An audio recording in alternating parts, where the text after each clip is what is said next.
절 읽고 여러분들 한 절 읽고 우리 같이 교독합시다. 사울은 그가 죽임 당함을 마땅히 여기더라. 그날에 예루살렘에 있는 교회에 큰 박해가 있어 사도 외에는 다 유대와 사마리아 모든 땅으로 흩어지니라. 경건한 사람들이 스데반을 장사하고 위하여 크게 울더라. 사울이 교회를 잔멸할세 각 집에 들어가 남녀를 끌어다가 옥에 넘기니라. 그 흩어진 사람들이 두루 다니며 복음의 말씀을 전할세. 빌립만이 사마리아 성에 내려가 그리스도를 백성에게 전파하니라. 무리가 빌립의 말을 듣고 행하는 표적도 보고 한 마음으로 그가 하는 말을 따르더라. 많은 사람에게 붙었던 더러운 귀신들이 크게 소리를 지르며 나가고 또 많은 중풍병자와 못 걷는 사람이 나오니 그 성에 큰 기쁨이 있더라. 아멘. 우리 오늘 새로운 땅으로라고 하는 설교 제목으로 여러분과 함께 하나님의 말씀을 나누기를 원합니다. 지난주 스데반이라고 하는 정말 성령으로 가득했던 스데반 집사라고 하는 분이 박해를 당하고 순교를 당하셨어요. 그런데 그 순교를 당하시면서도 보여줬던 그 놀라운 정말 믿기기 어려운 그런 신앙의 모습을 통해서 그것을 살펴봄으로 해서 참된 신앙이란 진짜 신앙이란 어떤 것인가 하는 것을 우리가 알아봤습니다. 오늘은 이어서 초대교회 스테판이라고 하는 이 신앙의 사람이 순교를 당함으로 초대교회에 큰 변화가 일어났어요. 그 큰 변화가 일어났는데 그 변화에 대해서 한번 알아보기를 원합니다. 특별히 몇 개의 단어에 집중함으로 하나님께서 그 스데반의 순교를 통해서 초대교회를 어떻게 인도하셨는지, 그리고 그것이 그냥 그때 당시에 있었던 일로 그치는 것이 아니라 지금 이 시대 우리들에게는 어떤 의미를 갖고 있고 우리들은 어떻게 인도하고 계시는지, 여기에 대해서 우리 함께 알아봅시다. 먼저 주목하고 싶은 것은 1절이에요. 여기 보면 두 번째 줄인가요? 그날에 라고 하는 단어가 나옵니다. 그죠? 그날에. 그날에는 우리가 문맥상 좀 전에도 말씀드렸지만 스데반이 순교당한 날이 틀림없습니다. 그런데 이 그날은 2절 맨 끝에 있는 큰 박해라고 하는 단어와 떼어서 생각할 수 없어요. 그러니까 설명드리면 이래요. 스데반이 순교당하던 그날에 큰 박해가 있었는데 이 큰 박해라고 하는 건 뭐냐면 3절 사울을 중심으로 한 이미 폭도로 변한 유대인들에 의해서 초대교회가 엄청난 박해를 받기 시작했어요.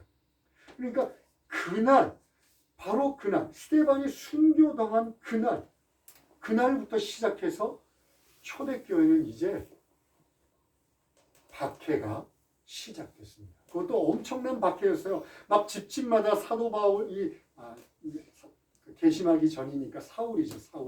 사울이 유대교의 종교에 심취해 있던 자기 청년들과 함께 집집마다 다니면서 다 수색을 해서 예수 믿는 사람들을 끌고 가서 재판도 없이 감옥에다 쳐넣었습니다.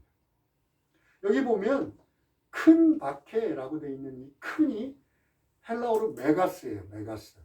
여러분 메가동키 아시나요? 메가동키. 그 메가의 와운이에요. 크다라는.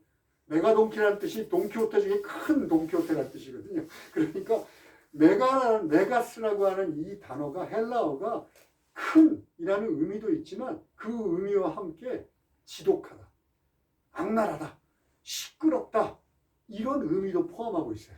그러니까 한번 생각해 보세요. 폭도로 변한 유대인들이 막 집집마다 다니면서 예수 믿는 자들을 막 끌고 갑니다. 그냥 악랄하게 수색을 해갖고 지독하게 끌고 가요. 막 그들이 소리를 지르고 그 다음에 끌려가는 사람들이 비명으로 부르짖는 그런 박해가 지금 시작된 거예요. 자, 그날과 이 그날이라고 하는 단어는 박해라는 것이랑 연결이 됩니다. 그런데 보세요. 이때 교회는 아주 순조롭게 막 부흥하고 있었어요. 왜 하나님께서는 이 부흥하는 예루살렘 교회를 갑자기 예기치 않은 유대인의 박해로 끊어버리셨을까요? 왜 하나님께서는 말할 수 없는 이 고난을 허락하셨을까요? 그것을 알아보기 위해서는 그 세 번째 줄, 유대와 사마리아 모든 땅이라고 하는 단어를 이해할 필요가 있습니다. 유대와 사마리아는 예루살렘이라고 하는 곳이 있는데 예루살렘에서 한 60km 정도 떨어지고 그러니까 60km 이내에 있는 땅들이에요. 그러니까 요즘같이 자동차 교통이 발달된 곳에서는 그렇게 먼 땅이 아닙니다. 치치우라까지 얼마나 걸리시죠? 기간이요? 아니 한 30km, 그러면 한 40km 정도 걸리나요? 40km 이상? 그러니까 도쿄까지가 한 100km니까 여기서 도쿄 못 미쳐요. 그러니까 먼 거리가 아닙니다.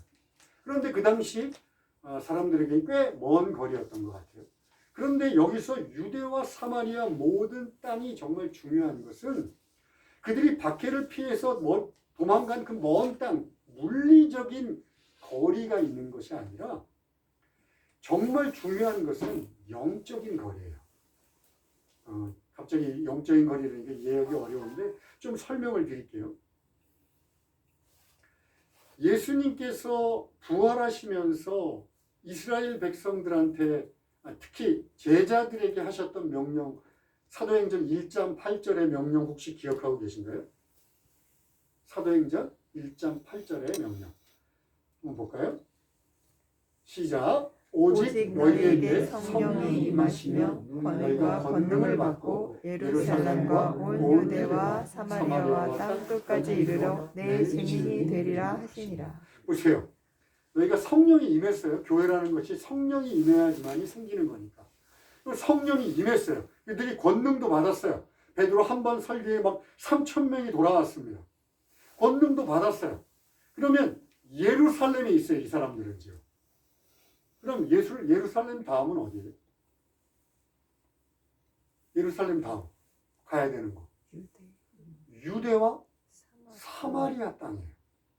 그러니까 지금 유대와 사마리아 온 땅에 흩어졌다라고 하는 것은 물리적인 거리의 문제가 아니라 성경에서 얘기하는 것은 영적인 거리, 즉 극복하고 넘어서 가야 되는 영적인 거리를 지금 가리키고 있습니다. 스데반이 순교당한 것이 정확하게 어느 시점인지는 성경에 나와 있지 않습니다. 기록되어 있지 않아요.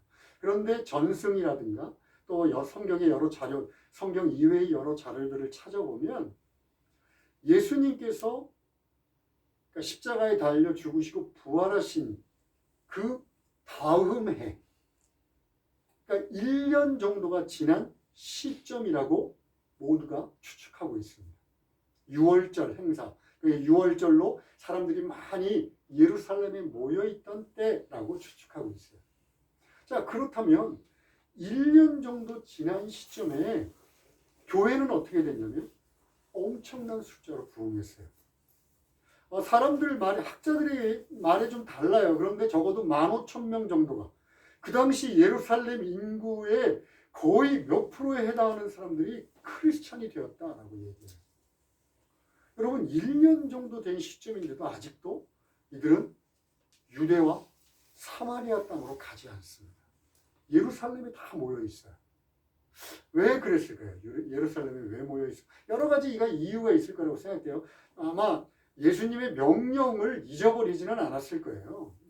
그들이 예수님의 명령을 잊어버리지는 않았을 거예요. 근데 아까도 말씀드렸지만 교회가 갑자기 부흥했어요. 그리고 교회에서 과부들을, 우리가 지지난주 봤나요?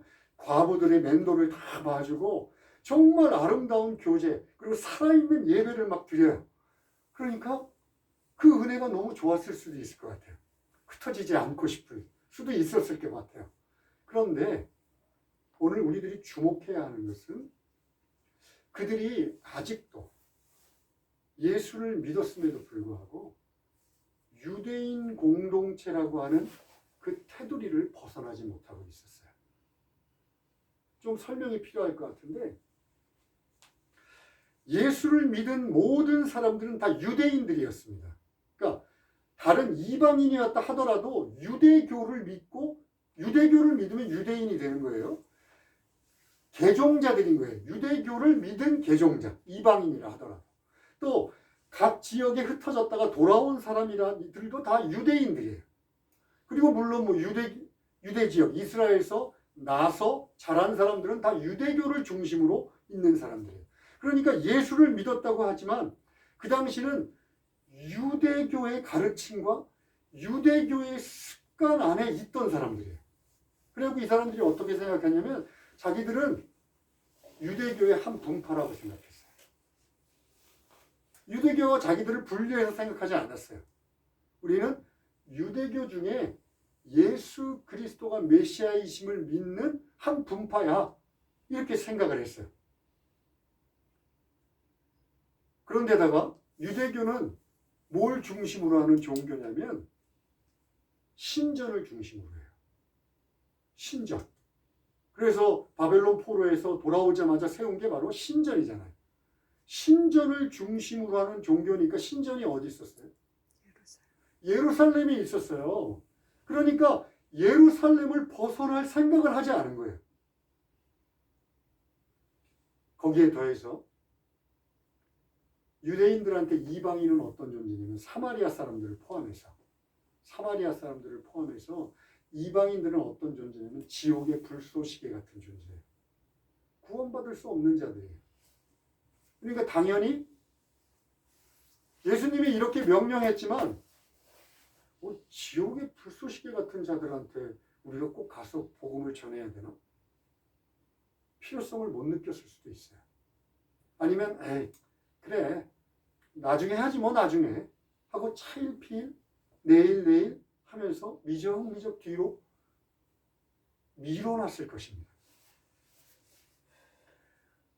그런데 아까 우리 지금 여기서 보는 것처럼 예수님이 메시아가 되셔서 예수님을 통해서 하나님이 구원의 계획은 유대인 공동체만을 위한 게 아니잖아요. 그렇죠? 보면 유대와 사마리아와 땅끝 온 인류가 받아야 되는 것이 바로 이 예수 그리스도를 통한 구원이에요. 그런데 초대교회 교인들이 꼼짝을 안 해. 어떻게 하셔야 될까요? 하나님이 강제적인 방법으로 그들을 흩으십니다. 그게 바로 하나님이 하나님의 사람 스데반이라고 하는 사람을 들어서 그 사람의 순교를 통해서 교회를 흩어버리셨어요. 자, 근데 그렇게 되면 이런 생각을 하게 됩니다. 하나님이 꼭 그런 방법을 써야 되나? 좀 다른 방법은 있지 않았나? 그 거룩했던 스데반을 죽여서 교회를 강제적으로 그렇게 막 유대와 사마리아로 흩어버렸어야 되나? 이런 생각을 하기가 쉽습니다. 그런데 여러분 기억하세요. 이 세상의 모든 고난과 환난들이 다 하나님의 계획 아래 있다? 절대로 그렇지 않습니다. 우리들이 질병에 걸리고 어려움을 겪고 그런 것들이 다 하나님의 계획 아래 있어. 하나님이 그들에게 그걸 주는 거야 라고 생각하셨던 곤란합니다. 물론 하나님이요 정말 사랑하시는 사람, 이 사람은 이 방법밖에 없어, 너무나 완악해서 이 방법밖에 없어, 그러면 치실 경우들이 성경에 가끔 등장합니다. 그러나 대부분은요 인간의 세상, 이 피조세계는 인간이 죄를 짐으로 인해서 피조세계 자체가 왜곡되어 버렸어요. 죄가 들어옴으로 인해서 피조세계도 로마서 8장에 기록되고 있는 것처럼 탄식하며 괴로워하고 있어요. 지금 코로나 사태, 해일, 그것들이 원래 그렇게 창조된 것이 아니라 인간의 죄로 인해서 모든 피조세계를 대표하는 인간이 죄를 짐으로 인해서 피조세계 자체가 괴로워하고 있는 거예요. 그리고 인간들은 이 인간 사회 자체가 죄로 인해서 타락하고 어그러져 버렸어요. 그러니까 인간들이 타락하고 왜곡되고 어그러진 피조세계와 인간 사회로부터 얻게 되는 고난, 피할 수 없게 겪게 되는 고난이 훨씬 더 많을 뿐 아니라 우리 스스로도 그릇된 습관, 잘못된 습관들로 인해서 겪게 되는 고난이 있습니다. 굳이 겪지 않아도 되는데 욕심과 죄로 인해서 잘못된 선택을 통해서 겪게 되는 고난들이 훨씬 더 많습니다. 그런데 로마서 8장 28절에 이렇게 나와요. 하나님을 사랑하는 자, 곧 그의 뜻대로 부르심을 입은 자들에게는 모든 것이 합력하여 선을 이룬다 라고 얘기해요. 여기서 선이라고 하는 것은 하나님의 뜻이에요. 대표적으로 한마디로 얘기해 그러면 하나님의 뜻을 이룬다라는 뜻이에요.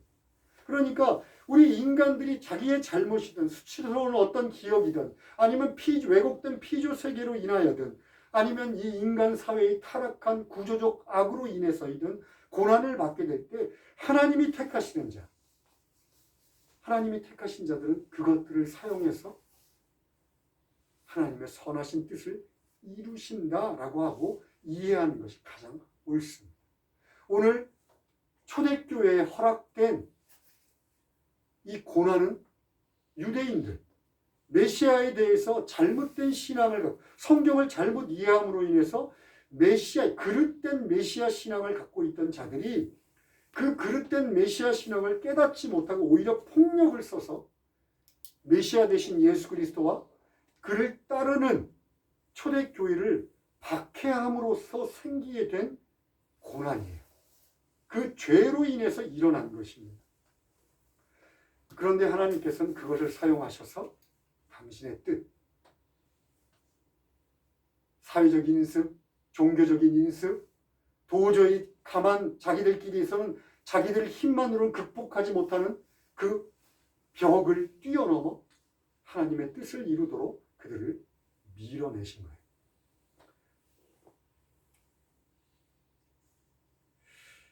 초대교회는 이처럼 자신들이 원하지 않았던 방법입니다. 사실 박해하고 고난을 받는다는 것은 누구도 원하지 않아요.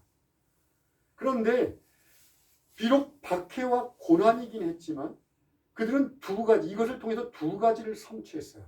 하나는 뭐냐면 하나님의 명령, 예수 그리스도께서 유대와 사마리아와 땅끝까지 이르리라고 했던 명령을 순종할 수 있게 되었습니다.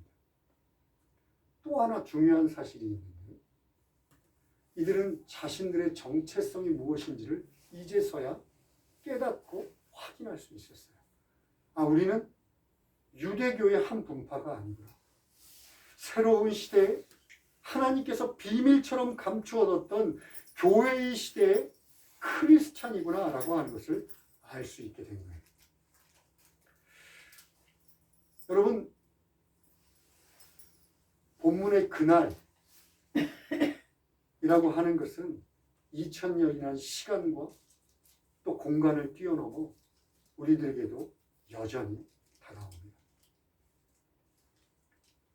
오늘 이 박해와 연관된 고난과 연관된 그날이라고 하는 기억이 없는 사람은 단 한 사람도 없습니다.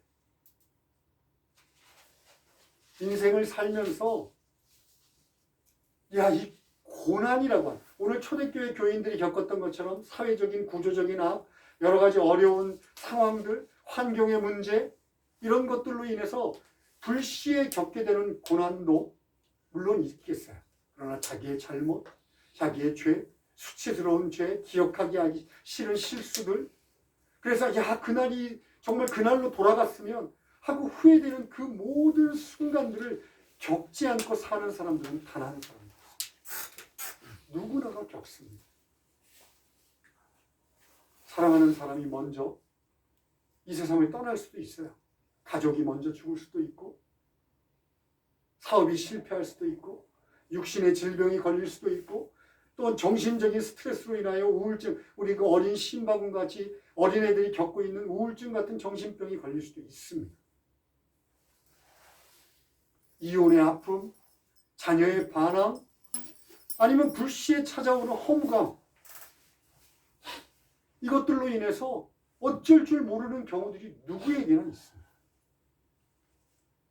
더군다나 이것들은요, 그냥 한 개 한 개 이렇게 겪는 게 아니라 어떨 때는 한꺼번에 몇 개가 한꺼번에 덮쳐요. 그리고 잠시 스쳐가는 것이 아니라 3개월, 6개월, 아니 1년, 3년 지긋지긋하게 우리를 괴롭힙니다. 자, 그렇다면 하나님께서는 이 고난과 연결된 우리들에게 덮친 그날이라는 것도 사용하셔서 우리를 유대 땅, 사마리아 전도, 사마리아 땅 이런 새로운 땅으로 우리를 인도하실 수 있습니다.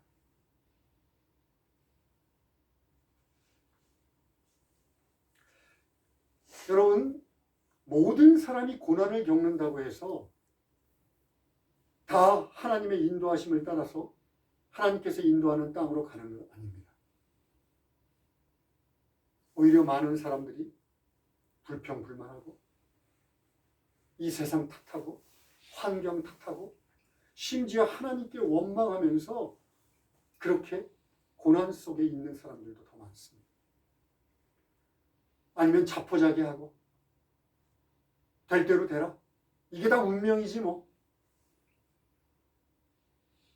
아니면 동양 종교에서 쭉 내려오는 것처럼 인과응보. 내가 잘못해서 그래. 내가 잘못해서 이 고난을 겪는 거야. 이 모양이 이 꼴이야. 하면서 죄책감으로 살아가기도 합니다. 그런데 하나님은 아까 얘기했지만 로마서 8장 28절에 하나님을 사랑하는 자, 곧 그 뜻대로 부르시는 입은 자들에게는 그 모든 것을 사용해서 하나님이 오늘 유대인들, 오늘 초대교회가 유대와 사마리아라고 하는 새로운 땅으로 나가게 된 것처럼 우리들도 그것들을 사용해서 새로운 땅으로 이끄십니다. 자, 오늘 설교 주제였던 새로운 땅이라는 것은 도대체 뭘까요?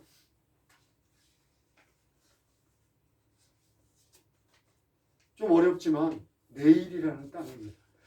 카일 아이들맨 목사라고 하는 사람이 내일이라는 땅에 대한 개념을 처음 얘기하셨어요. 그분 말에 의하면 우리를 그냥 그 상태로 놔두면 그 누구도 내일이라고 하는 땅에 도달하지 못한다.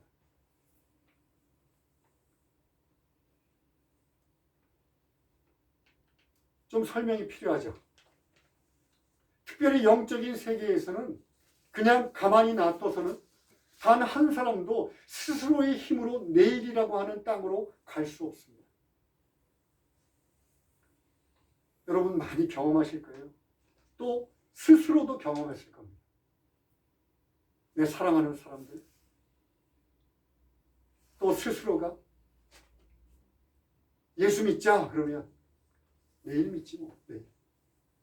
다음에. 이번 크리스마스 때 아니면 부활절에 다음에 내일 그렇게 차일피일 미적미적 뒤로 미룹니다.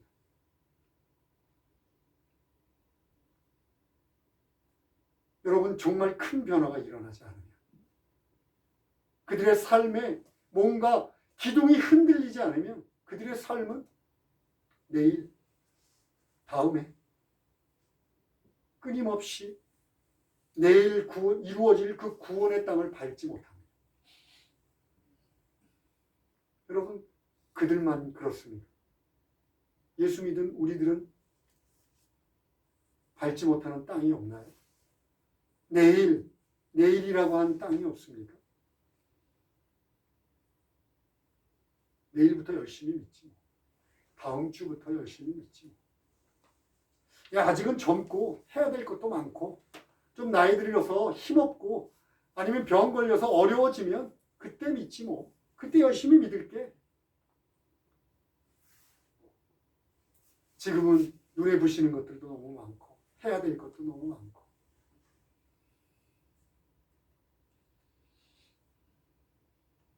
그런데 하나님은요 당신의 택한 백성들을 그 상태로 놔두지 않습니다.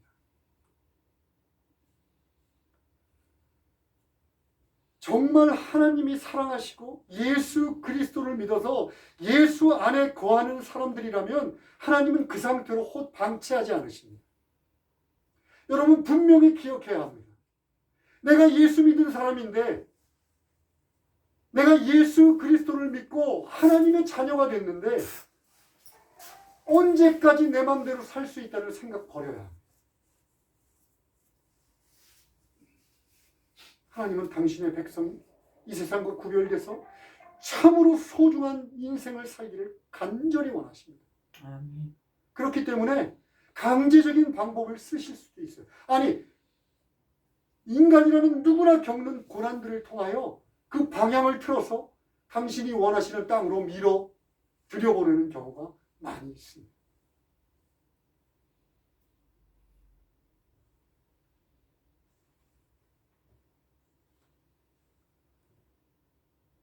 그렇다면 이 내일이라고 하는 땅, 추상적인 이 내일이라고 하는 땅을 좀 더 구체적으로 우리는 어떻게 설명할 수 있을까요?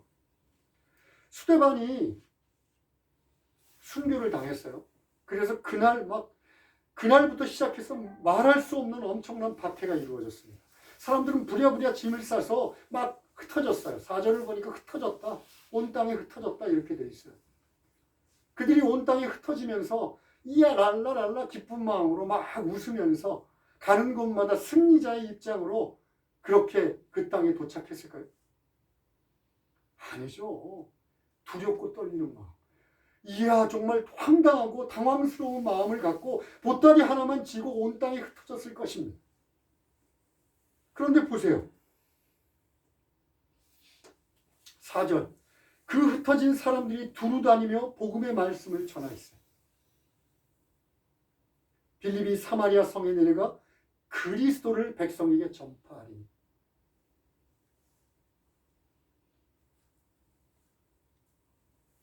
여러분 지금 방금 이것 때문에 도망 온 사람들이에요. 예수 믿는다는 것 때문에 도망 온 사람들이에요.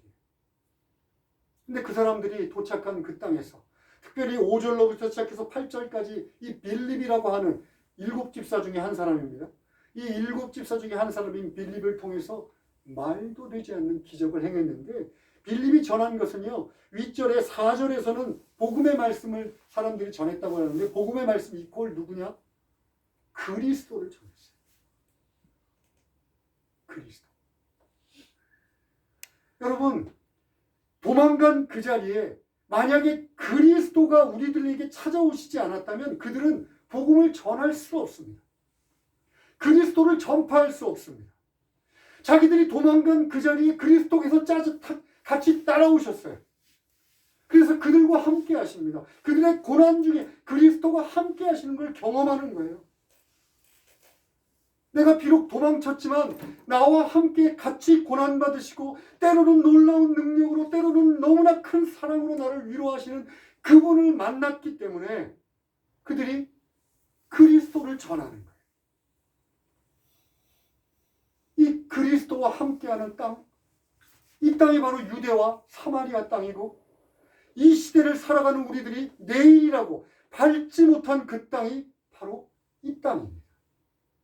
우리가 편견에 가득 차서 아니면 두려움에 가득 차서 야 내가 예수 적당히 믿으면 괜찮지만 그거 미쳐버리면 골치 아픈 거 아니야?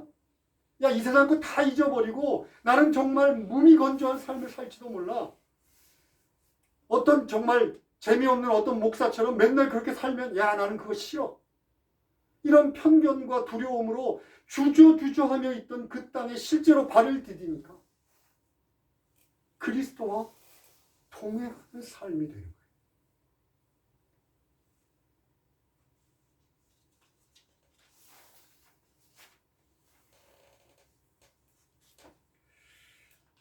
성경 우리 예수 믿는 사람들 중에 이런 격언이 있습니다. 내가 아무것도 할 수 없을 때 그때가 하나님이 일하시는 때라는 말이 있어요. 여러분 고난에 처했을 때 사실 아무것도 하지 않는다 있을 수 없더라고요. 저도 많은 고난의 세월을 겪어왔지만 고난에 처해 있을 때 사람이 아무것도 안 하고 가만히 하나님이 도우시길 기다린다? 불가능한 일입니다. 인간은 원래 뭔가 자신이 뭔가를 이 고난을 헤쳐나가기 위해서 열심히 뭔가를 하지 않으면 불안해요. 더 불안해집니다. 그리고 더 무기력에 빠져버려요. 그런데 그날이라고 하는 때가 있더라고요. 이야, 뭘 해도 안 돼. 야, 이것이 최선이라고 생각하고 사람들하고 함께 그걸 했는데 딱 막혀. 좌절. 더구나 예수 믿는 자들은 하나님 앞에 열심히 기도하면서 그 일을 합니다. 이 고난에서 벗어나게 해달라고 간구합니다. 그런데 하나님은 응답이 없어요. 아니, 야, 정말 하나님 살아계신 거야? 의심이 들 정도예요. 온몸에 힘이 쫙 빠집니다. 이제 끝났어. 아니, 포기야. 바로 그때 하나님이 일하십니다. 여러분, 고난의 순간이 정말 두려운 이유가 뭔지 아세요? 철저하게 고립된다는 거예요. 내가 잘 나갈 때는, 내가 좀 이쁘고 돈 좀 있고 성공했을 때는 사람들이 오지 말라고 그래도 내 주위에 모입니다. 내가 좀 힘 좀 쓴다. 우리가 속된 말로 방귀깨라 낀다.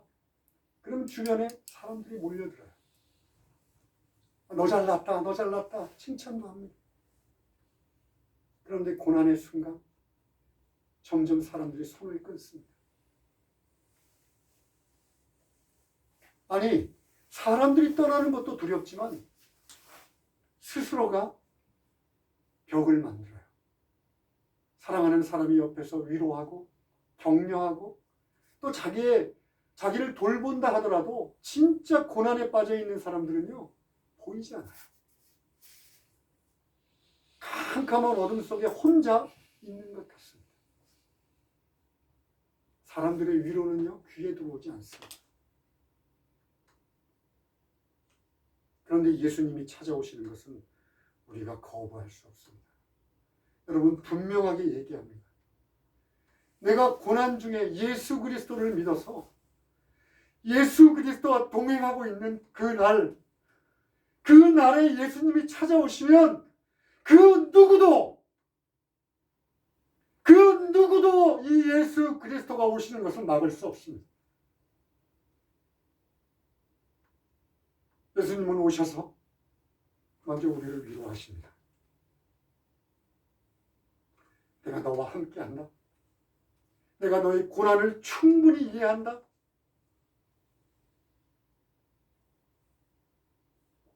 그리고 일하십니다. 오늘 사마리아 성에서 빌립이 보여줬던 그 놀라운 기적들을 뛰어넘는 우리들이 상상할 수 없는 방법으로 하나님이 일하십니다.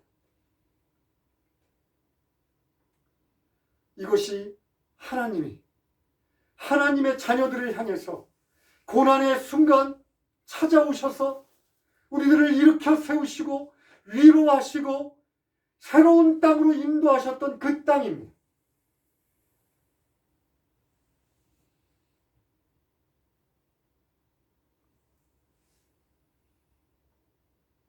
여러분, 자신감 있게 신앙생활을 해야 합니다. 설교를 마무리하고 싶습니다. 이 세상을 살면서 예수를 믿던 믿지 않던 고난의 때를 겪지 않을 수 없습니다. 누구나가 고난을 겪습니다. 이 세상의 근심은 고린도전서의 말씀, 후서의 말씀처럼 우리를 죽음으로 이끕니다. 좌절과 실망과 두려움과 염려로 이끌어갑니다. 그러나 그곳에 그리스도 예수께서 찾아오셔서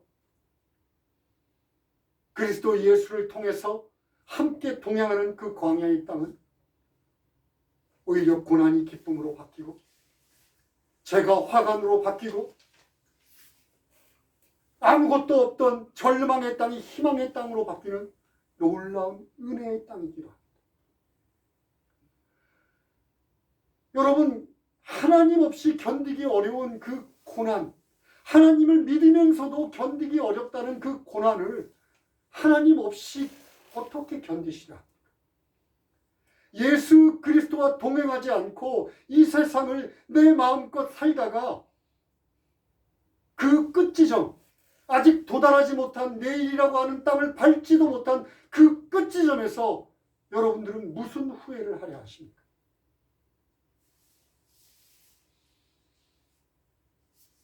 하나님이 우리를 새로운 땅으로 인도하셨을 때, 아멘, 감사함으로 주님과 동행하기를 기꺼워하고 나의 모든 것을 하나님 앞에 아뢰고, 제가 늘 얘기하지만 말씀과 예배와 기도를 통해서 하나님이 나와 함께 해달라고, 나와 함께하는 것을 확신하게 해달라고 그렇게 기도하고 그렇게 주님과 함께할 때, 오늘 스데반이 겪었던, 그리고 초대교회가 겪었던 것처럼 우리들의 인생의 고난들은 하나님의 섭리를 이루는 하나의 통로가 될 것입니다.